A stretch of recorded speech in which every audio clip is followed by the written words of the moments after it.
GST पे किया but ITC नहीं मिला। जीएसटी भरना ही इंपॉर्टेंट नहीं होता है, जीएसटी को क्लेम करना भी इक्वली इंपॉर्टेंट होता है। There are certain conditions on the basis of which you can claim the GST input. आपके पास जीएसटी का रजिस्टर्ड होना चाहिए, आप जीएसटी में, और रेगुलर स्कीम के अंडर होना चाहिए। वैलिड टैक्स इनवॉइस होना चाहिए। Goods and services actually GST में रिसीव होनी चाहिए। इसी तरह जिससे आपने बिल लिया है उसको अपनी 3B फाइल टाइमली फाइल करनी जरूरी है, तभी आपकी जीएसटी 2B में रिफ्लेक्ट करेगा।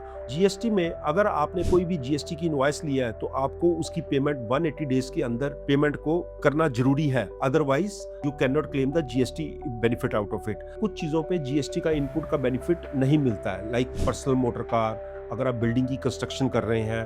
और एक इंपॉर्टेंट चीज जो बहुत से लोग गलती करते हैं, अपनी पर्सनल व्हीकल जब वो खरीदते हैं तो उस पे जीएसटी का इनपुट क्लेम कर लेते हैं, विच इज प्रोहिबिटेड अगर गाड़ी आपने पर्सनल यूज के लिए ली है। आईटीसी रिजेक्शन मोस्टली छोटी गलतियों की वजह से होता है। जब भी आपने जीएसटी को इनपुट क्लेम करना है तो आपको इंश्योर करना है इन सारे पॉइंट्स को, सो दैट आपको कल को कोई भी क्वेरी या नोटिस जीएसटी डिपार्टमेंट से ना आ सके। If you still have some queries, some issues, you can follow us on our page.